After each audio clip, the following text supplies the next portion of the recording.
子其降凡间，由于天地有定数，子会开天，丑会辟地，寅会需要有人降生。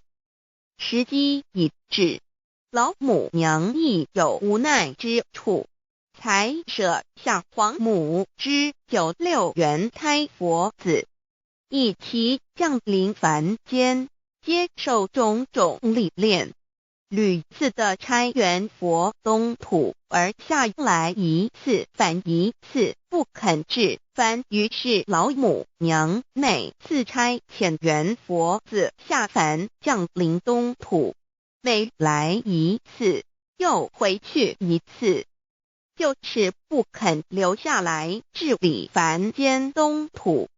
无奈何为我造下血酒三山托红罪了菩萨佛，身在无可奈何之下，老母娘只好造下血酒，在三山托红罪了原本就是佛菩萨的原胎佛子，设一个大仙池期来洗澡，趁机会先一邪收回礼天。老母娘还设一个大仙池，好让大家一起来洗澡，趁机会将大家的仙衣仙鞋都收回礼天。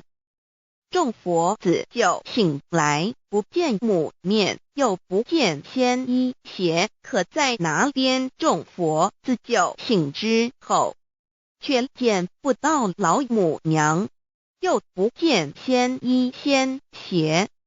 为娘我悲痛泪源子呼唤尔众等速东奔，莫要再敛老母娘，因为要与众原胎佛子分离，故而心中感到悲痛而流泪，并且呼唤众佛子速速往东土而去，千万别再留恋于礼天之舒适自在。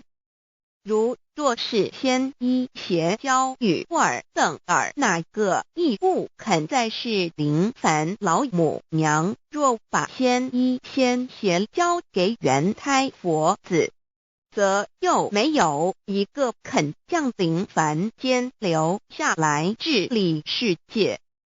折树枝和树叶遮寒地冷，饿了吃松果子，可饮清泉到了凡间。若天气寒冷，就折些树枝和树叶来遮盖身体，以御寒地冷。若肚子饿了，就取松子果子吃，口渴了，就取清凉泉水喝。众佛子如吊魂悲哀悲叹，问母我至何时方把家还？众佛子听了老母娘如此吩咐，皆如吊失了魂魄一般，悲伤地哀嚎叹息，纷纷问老母娘：我们到什么时候才能回家呢？母言答：3期末打开普度清烧书清寂信清度佛缘。老母娘回答说，等到3期末节大开普度的时候，老母娘会亲自烧书寄信给大家，并且亲自来度化众原胎佛子，告一回家之路。将相信书皇母训子十戒以及仙佛圣训，都是皇母烧书信度化佛子众生。众儿女心由以悲生大放为母，我且合同赋予。皇元听了老母娘的话语，众原胎佛子心中有存惊疑，悲伤地放声大哭。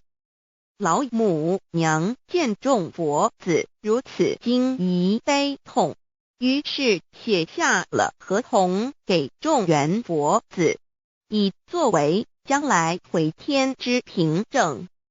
求道时的合同皆是凭证。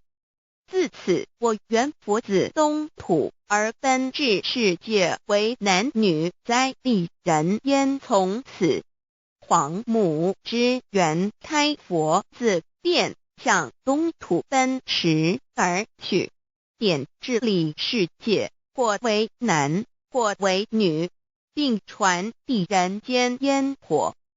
母子分各东西，好不难过。自此，我众佛子受尽熬煎子各分东西，令老母娘内心好难过。而众佛子自此以后却受尽无限的折磨与煎熬。唐李白骨风师名利图煎熬，安的咸鱼不。至今时区只算6万年载每想而在世苦母心难安。自三山托一别到现在，区只算来已有6万年了。自寅会生人以来至今未之初，已将近6万年时光。每每想起众佛子在世间受苦受难，皇母内心就难以安舒。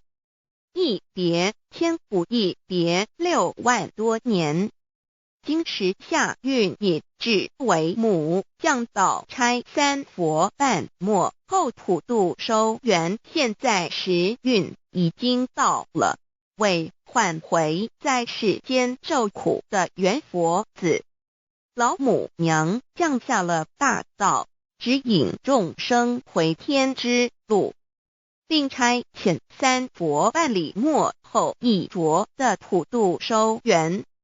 3佛燃灯古佛、释迦牟尼佛、弥勒佛，如何与老母娘同在一任理时修一理，不一人修道，任指真一人一出错，一理是良心2行功了，愿天不能言，地不能喻，人能弘道，非道弘人。结论而的敦厚善良，造就母的完美圆满，儿的光明坦荡，照耀母的灵明清虚，儿的柔和宁静凝聚母的慈悲感应，儿的知足感恩建立母的欢乐喜乐，儿的无私无我辉映母的无边无量，儿的屹立不摇契入母的永垂不朽。本尊与分身关系。资料来源网址https://drive.google.com/files/d/0b_cas1zm/6/view pref equals 2 and plete equals 1 and page equals 109538991504767448305